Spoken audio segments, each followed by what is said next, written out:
Petroleum company sa likod ng lifetime fuel incentive ni Heidelin Diaz nagsalita na. Makailan lamang ay naging usap-usapan sa social media ang lifetime fuel na matatanggap nitong si Heidelin matapos manalo ng gold sa Olympics na marami nga ang nag-offer sa kanya ng mga incentives.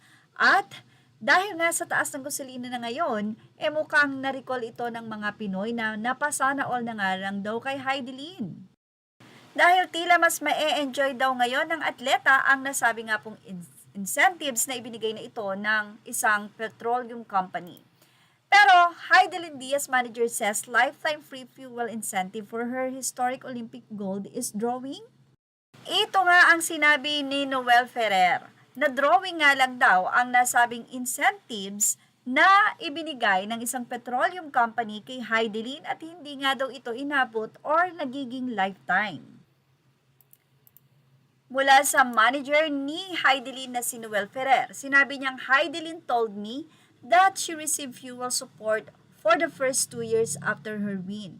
Thanks, but to be accurate, it wasn't for a lifetime. I'm not sure whose lifetime the people had in mind.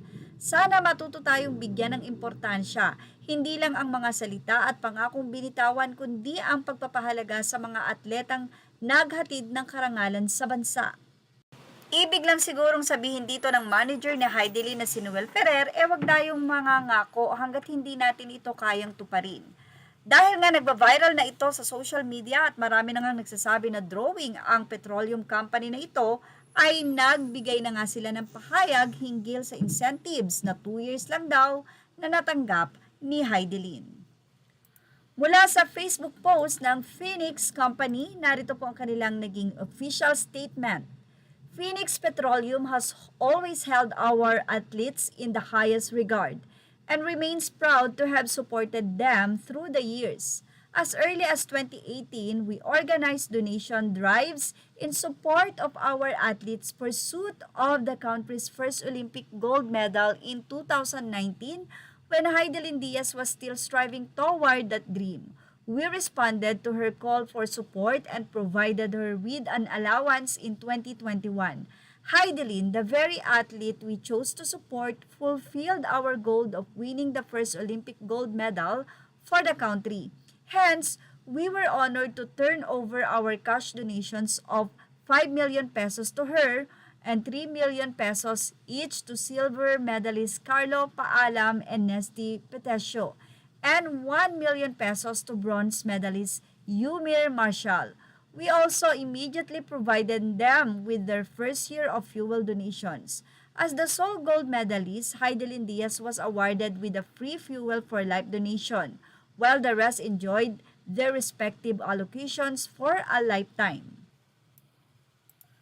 Patuloy ng nasabing statement ng Phoenix, in March 2022, Ms. Diaz received her second year of fuel donation from us. Upon acknowledged receipt, she was asked if she could share about the donation online. She declined, citing that she recently entered into a contract with another petroleum company. She soon ceased communicating with us. We respected her decision.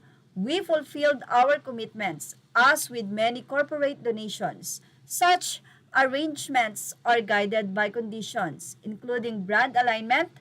As circumstances change and Ms. Diaz engaged with another fuel brand, the fuel donation arrangement could no longer continue under the same terms.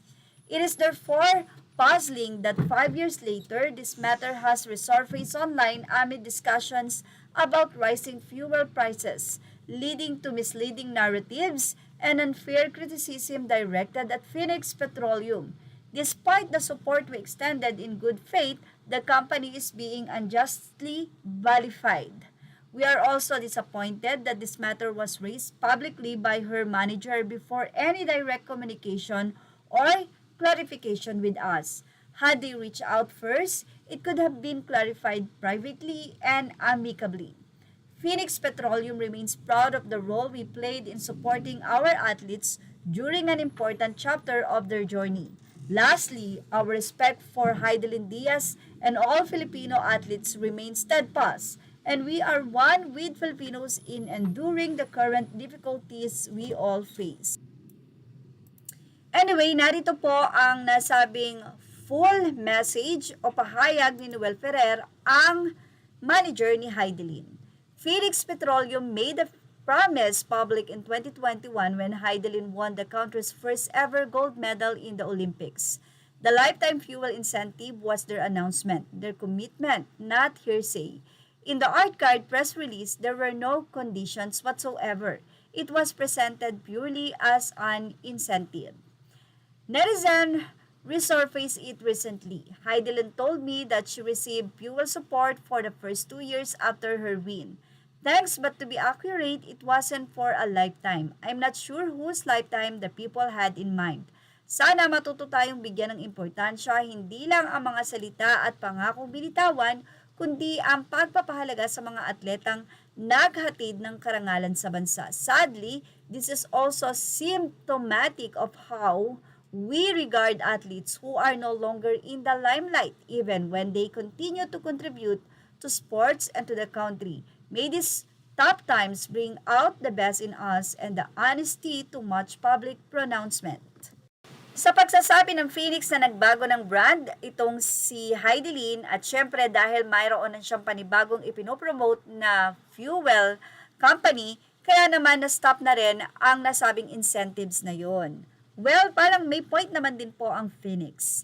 Ano kaya ang masasay dito ni Noel Ferrer, ang manager ni Heidelin Diaz? Images are all credit to the rightful owners. Thank you for watching Showbiz Now.